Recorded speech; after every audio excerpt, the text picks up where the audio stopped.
Friend, हमारे channel पर आपका एक बार फिर से स्वागत है। फ्रेंड, आप सभी लोग कैसे हैं? आई होप आप सभी लोग मस्त होंगे, स्वस्थ होंगे, प्राइम व्यस्त होंगे। तो ये वीडियो आप लोग के लिए झारखंड पॉलिटेक्निक का बहुत ही मोस्ट इंपॉर्टेंट वीडियो होने वाला है, क्योंकि इस वीडियो पर आप लोग का जो जितने भी फिजिक्स का फॉर्मूला है वो सारा फॉर्मूला कम टाइम में आप लोग रिवीजन करवाया जाएगा। क्योंकि आप लोग को पता है, यदि आपको फॉर्मूला याद रहेगा तभी आप जो फिजिक्स का क्वेश्चन सॉल्व कर सकते हैं। बहुत सारा फिजिक्स का मैंने न्यूमेरिकल सॉल्व करके दिखाया था, तो उसमें फॉर्मूला के यूज हो रहा था। वो सारा फॉर्मूला हम लोग कम टाइम पर रिविजन कर लेंगे। और यहीं से मैं बता दूँ, आप लोग को बहुत सारा क्वेश्चन देखने को मिलेगा।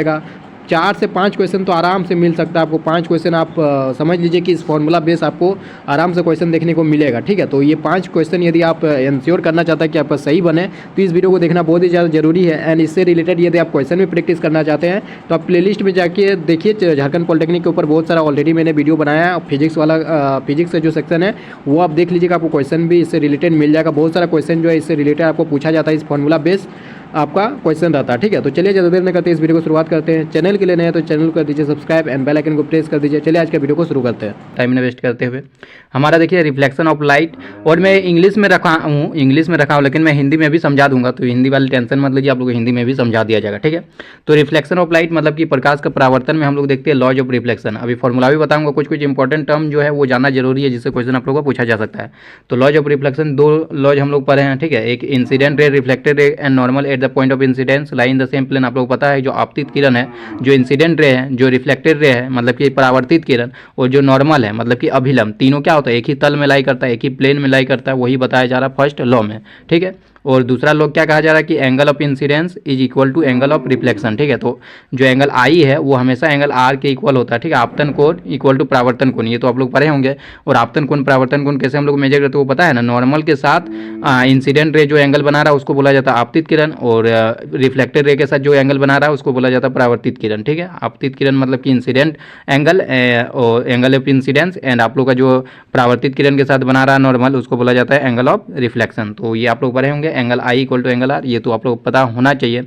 और देखिए ये मैं और एक चीज़ यहाँ पर बता देता हूँ, ये तो एक रेगुलर सरफेस हो गया। कुछ ऊबड़ खाबड़ भी रहेगा, मान लीजिए कुछ इस तरह सरफेस रहेगा, इस तरह से, तो यहाँ भी आप लोग का जो इंसिडेंट रे हुआ, ये रिफ्लेक्टेड रे हो गया, ये नॉर्मल हुआ, तो यहाँ भी angle of incidence equal to angle of reflection होगा। ठीक है, चलिए अब नेक्स्ट हम लोग आगे बढ़ते हैं। Reflection from a plane mirror. Plane mirror के बारे में भी कुछ जानना जरूरी है कि इसका इमेज जो है वर्चुअल बनता है, और जो वर्चुअल बनता है, वर्चुअल मतलब कि आभासी होता है। तो मैंने बताया कि आभासी जब भी बनता है वो हमेशा सीधा प्रतिबिंब बनाता है। ठीक है, आभासी और सीधा ही बनता है। आभासी हमेशा सीधा होता है और वास्तविक हमेशा उल्टा होता है। तो वर्चुअल हमेशा क्या होगा? इरेक्ट होगा। इरेक्ट मतलब कि सीधा होगा। ठीक है, तो वर्चुअल एंड इरेक्ट बनता है, देख सकते हैं यहाँ सीधा बनाया गया है। जो प्रतिबिंब देख सकते हैं यहाँ पर, इमेज जो है सीधा बनाया गया। Image and the object are equidistance from the mirror, जो कि आप लोग पता होगा कि इस मिरर से इधर साइड में जितना डिस्टेंस होगा ऑब्जेक्ट का, उतना ही डिस्टेंस मिरर के इस साइड बनेगा हमारा इमेज। ठीक है, तो मतलब कि इक्वी डिस्टेंस बनता है मिरर से, सेम डिस्टेंस पर बनता है जो हमारा इमेज है, जो प्रतिबिंब है।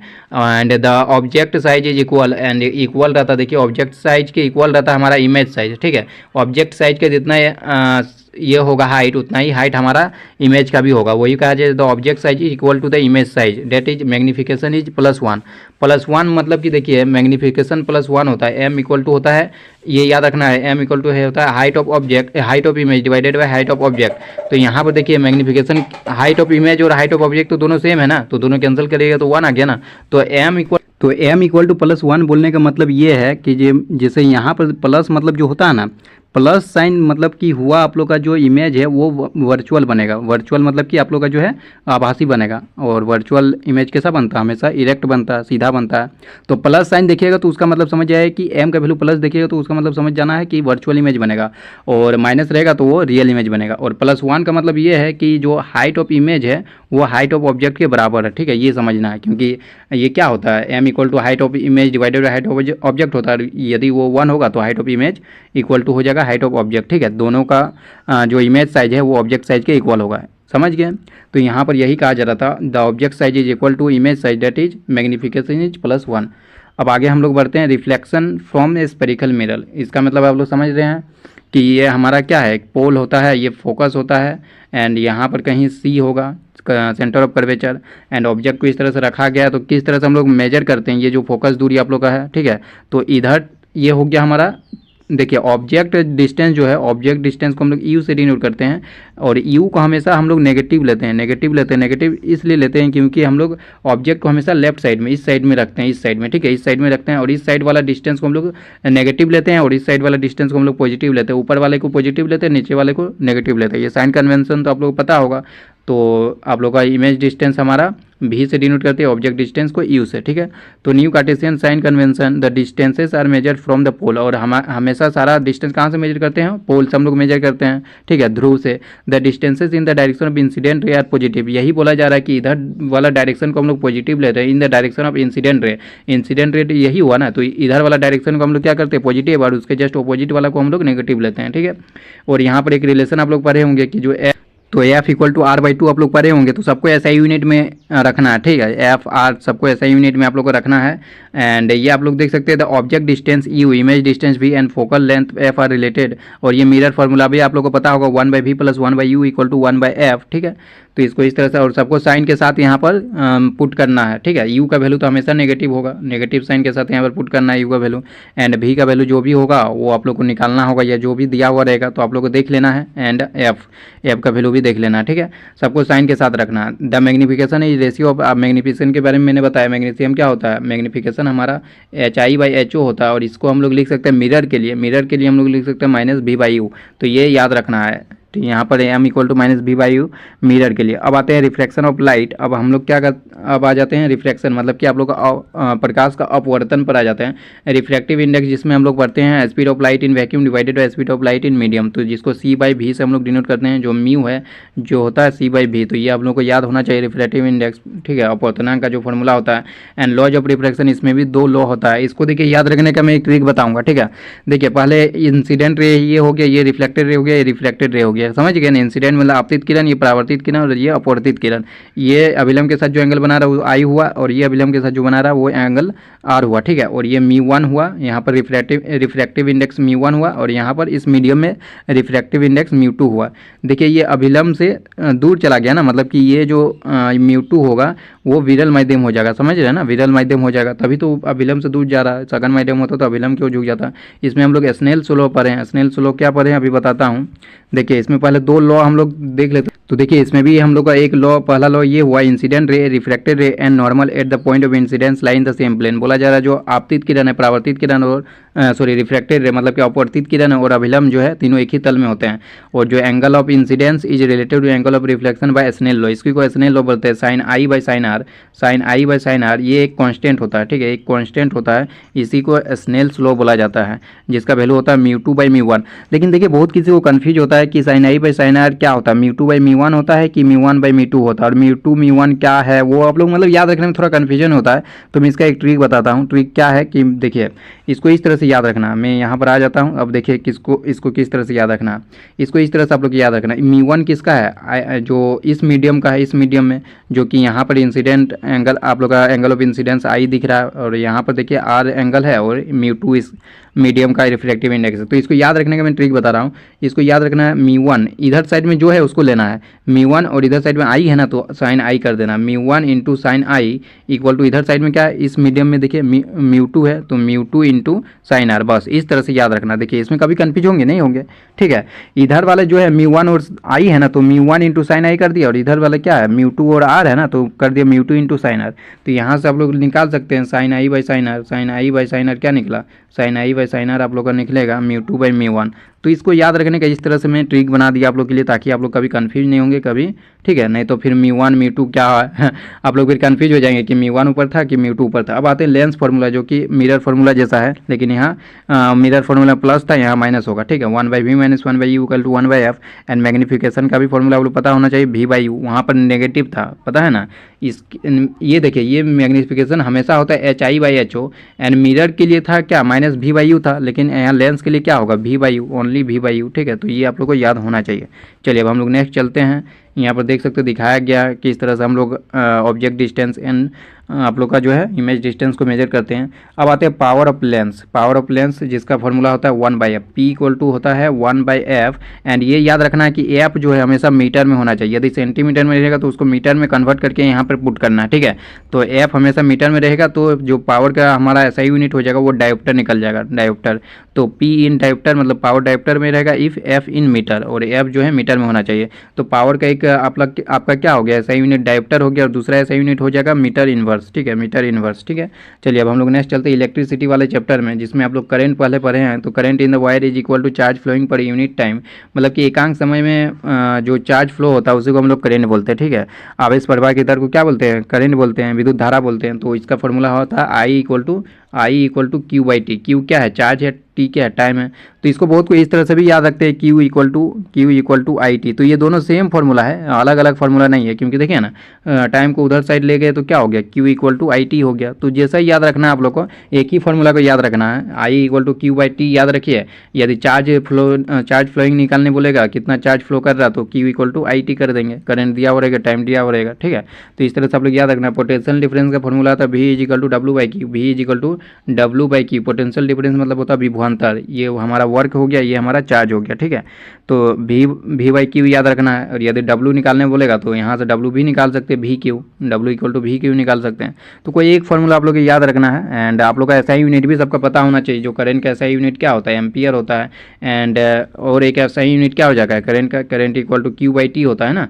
तो Q/T, और Q का SI यूनिट होता है कूलम, एंड इसका सेकेंड, तो कूलम पर सेकंड भी हो जाएगा। करंट का SI unit coulomb per second भी हो जाएगा, और इसी को एम्पियर भी बोला जाता है, ठीक है। इस तरह से याद रखना है। उसी तरह यहाँ पोटेंशियल डिफरेंस जो है V, जो कि विभवांतर बोला जाता है, इसका SI यूनिट होता है वोल्ट, ठीक है, वोल्ट होता है। एंड इसको इस तरह से भी लिखा जा रहा है ना, W/Q। तो W का होता है जूल, और इसका कूलम, तो जूल पर कूलम भी हो जाएगा SI unit of potential difference, इसी को बोला जाता है वोल्ट, ठीक है। चलिए अब हम लोग नेक्स्ट चलते हैं रेजिस्टेंस, जिसका SI यूनिट होता है ओम। तो इसको इस तरह से डिनोट करते हैं। एंड इसका फॉर्मूला था R is equal to ρL/A। ρL/A सब क्या है आप लोग पता है।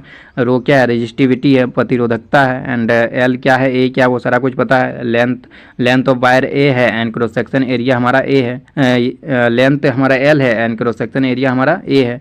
तो इसको देखिए R इक्वल टू ρL/A लिखे, तो रो यहाँ से क्या हो जाएगा, रो यहाँ से हो जाएगा, बताइए RA/L हो जाएगा, ठीक है। तो R का SI यूनिट तो ओम होता है। अब रो का SI यूनिट निकालने के लिए क्या कीजिएगा, R का SI यूनिट ओम लिख दिया, एरिया का SI यूनिट L², एरिया का SI यूनिट मीटर स्क्वायर हो जाएगा। एंड यहाँ लेंथ का मीटर हो जाएगा, मतलब ओम मीटर हो जाएगा, ठीक है। तो रो का SI यूनिट आप लोग को याद रख सकते हो ओम मीटर। कैसे निकालना वो तो मैंने बता दिया। ओम स्लो होता है V directly proportional to I। इसको प्रोपोर्शनलिटी कॉन्स्टेंट हटा तो एक कॉन्स्टेंट लगाते हैं, तो लिखते हैं IR, V is equal to IR। ये आप लोग याद होना चाहिए, Ohm's law, V is equal to IR। और सबको SI यूनिट में याद रखना है, सबको SI यूनिट में पुट करना है। V को वोल्ट में, I को एम्पियर में, R को अपना ओम में, ठीक है। तो V is equal to IR, I यहाँ से निकल जाएगा क्या, V/R। तो इस तरह से आप लोग जो है कन्वर्ट कर सकते हैं एक दूसरे को। रजिस्टर्स इन पैरेलल, इसमें आप लोग को एक ट्रिक बताऊंगा। द इक्विवेलेंट रजिस्टर्स आप लोग निकालने का फॉर्मूला पढ़ेंगे, 1/R equivalent equal to 1/R1 plus 1/R2। जैसे यहाँ पर देख सकते हैं, और यहाँ पर सेम क्या रहता है, यहाँ पर पोटेंशियल डिफरेंस सेम रहता है, ठीक है। इसके अक्रॉस जो पोटेंशियल डिफरेंस V है, तो इसके अक्रॉस भी पोटेंशियल डिफरेंस V होगा। तो यहाँ पोटेंशियल डिफरेंस सेम होता है, विभवांतर सेम होता है पैरेलल में, ठीक है। पैरेलल में मतलब कि पार्श्व क्रम या समांतर क्रम में जो है पोटेंशियल डिफरेंस यानी विभवांतर सेम रहता है। अब देखिए यहाँ पर यदि मैं एक ट्रिक बताता हूँ, यहाँ मान लीजिए R1 है, ठीक है। यहाँ R1 की जगह में बोल दे रहा है कि यहाँ सिर्फ R है और यहाँ भी R है, ठीक है। तो इसका इक्विवेलेंट रेजिस्टेंस आप लोग कैसे निकालेंगे, इसका इक्विवेलेंट रेजिस्टेंस यही लगाएंगे ना, 1/R equivalent equal to 1/R1 plus 1/R2। तो यहाँ पर लिखेंगे 1/R equivalent equal to 1/R plus 1/R, क्योंकि दोनों R है, तो 1/R प्लस 1/R कीजिएगा तो क्या आ जाएगा बताइए, 2/R होगा। और R इक्विवेलेंट यहाँ से निकल गया हमारा R/2, ये निकल जाएगा R/2। तो इसका मैं डायरेक्ट फॉर्मूला आप लोगों को डायरेक्ट ट्रिक बताता हूँ। डायरेक्ट ट्रिक ये है कि R इक्विवेलेंट जब भी इस तरह से दिया हुआ रहेगा, दोनों का सेम है R और पैरेलल में दोनों हैं, तो R इक्विवेलेंट डायरेक्ट आप लोग लिख सकते हैं R/2 डायरेक्ट याद रखना है, R/2 इसका हो जाएगा। यदि यहाँ पर और एक रेजिस्टेंस रहता R ओम का ही, तो इसका हो जाता R/3। यदि और रेजिस्टेंस रहता R ओम का, तो R/4। समझ रहे हैं ना, जितना रेजिस्टेंस रहेगा उतना हम लोग कर देते हैं। R/2 हो जाएगा इसका। 3 रेजिस्टेंस रहता तो R/3 होता, 4 और रजिस्टर से रहता और सेम रजिस्टर रहता तो ही हम लोग लगा सकते थे, ठीक है। तो इसका ट्रिक समझ गए। एंड हम लोग चलते हैं अब रजिस्टर्स इन सीरीज, जो कि हम लोग सीरीज में देखते हैं कि आर इक्विवेलेंट निकालने का फॉर्मूला है R1 प्लस R2, ये तो आप लोग पता होगा। एंड इसमें मान लीजिए ये R रहता और ये R रहता तो क्या होता, आर इक्विवेलेंट डायरेक्ट लिख देते 2R। यदि 3R रहता तो कितना रहता, आर इक्विवेलेंट 3R लिखते हैं, ठीक है। यदि NR रहता इस तरह से R R R करके n नंबर ऑफ R रहता तो आर इक्विवेलेंट क्या होता है NR, आर इक्विवेलेंट रहता है NR। और उसके जस्ट पहले वाला यदि यहाँ पर पैरेलल में n नंबर ऑफ R रहता, रजिस्टर R रहता n नंबर ऑफ, तो यहाँ पर आर इक्विवेलेंट क्या हो जाता N/R, ठीक है। यहाँ पर सॉरी R/N पुट करते हैं, ठीक है, R/N पुट करते हैं यदि इस तरह करके n number of R register रहता तब, ठीक है, समझ गए ना। और यहाँ पे सीरीज में क्या होता है कि यहाँ करंट सेम रहता है, ये जो करंट है वो हमारा सेम रहेगा। तो ये सारा कुछ आप लोग को पता होना चाहिए। पैरेलल में पोटेंशियल डिफरेंस और इसमें करंट सेम रहता है। और हम लोग इलेक्ट्रिक पावर पे आते हैं, जो पावर का फॉर्मूला है मैंने बहुत सारे वीडियो में बताया कि पावर का फॉर्मूला आप लोग को सिर्फ याद रखना VI एंड ओम्स लॉ याद रखना, V = IR, बस ये दोनों याद रखना। तो यहाँ से देखिए पावर का और दो फार्मूला हम लोग निकाल सकते हैं। जो यहाँ पर V है उसके जगह IR पुट कर दीजिए, तो V के जगह IR जैसे ही पुट कीजिएगा तो क्या हो जाएगा I² हो जाएगा यहाँ पर। और एक बार क्या कीजिए I के जगह, इस I के जगह हम पुट कर देते हैं यहाँ से, I के जगह यहाँ I के जगह क्या हो जाएगा V/R। तो इस यहाँ से I का वैल्यू पुट कीजिए, यहाँ से I का वैल्यू क्या निकलेगा V/R, और वही V/R इस I के जगह पर पुट कर देना तो क्या हो जाएगा V²/R। तो 3 फार्मूला निकल गया पावर का, 3 फार्मूला निकल गया ना। अब पावर इनटू टाइम जो होता है उसी को हीट बोला जाता है, ठीक है, हीट। तो हीटिंग इफेक्ट में हम लोग हीट होता है पावर इनटू टाइम। तो पावर का 3 फार्मूला है तो हीट का भी 3 फार्मूला होगा, सिर्फ टाइम से मल्टीप्लाई कर दीजिए, टाइम से मल्टीप्लाई कर देंगे तो वही हीट आ जाएगा। यहाँ पर एक ही फार्मूला लिखा I²RT। तो 3 फार्मूला होता है पावर का, तो 3 फार्मूला होगा हीट का, सिर्फ टाइम से मल्टीप्लाई कर देना तो हीट निकल जाएगा। तो सारा फार्मूला आई होप आप लोग को याद करवा दिए और ठीक है, सारा फार्मूला तो याद आ ही गया होगा। फिर से मैं 1 मिनट में आप लोग रिवीजन करवा देता हूँ। एंगल I = एंगल R यहाँ पर पढ़ना है। यहाँ पर मिरर फार्मूला आप लोग को पढ़ना है 1/v + 1/u = 1/f, 1/v + 1/u = 1/f। And यहाँ पर f = R/2। एंड जो मैग्नीफिकेशन का फॉर्मूला होता है height of image divide by height of object and equal to -v/u and reflective index C/v। And आप लोग यहाँ पर पढ़े तो फिर mirror formula, lens formula 1/v - 1/u = 1/f and magnification v/u। And यहाँ पर स्नेल लॉ पर रहते sin I/sin R = μ2/μ1। और कैसे याद रखना वो मैंने बता दिया। एंड यहाँ पर करंट का फॉर्मूला पर है Q/T and potential difference W/Q and R = ρL/V = IR। And parallel में हम लोग देखे, फिर सीरीज में देखे, सारा कुछ आप लोग का ट्रिक भी बताएं एंड आप लोग का इलेक्ट्रिक पावर और हीटिंग इफेक्ट सारा कुछ बता दिया। आई होप आप लोग का ये कम टाइम में आप लोगों को सारा फार्मूला रिवीजन करवाने की कोशिश किया। आप लोग कैसा लगा वो मुझे कमेंट बताइए। एंड चलिए आज के लिए इतना रखते हैं। वीडियो अच्छा लगा तो लाइक कीजिए, ज़्यादा से ज़्यादा इसको शेयर कीजिए। चलिए आज के लिए इतना है, तब तक के लिए टेक केयर एंड बाय।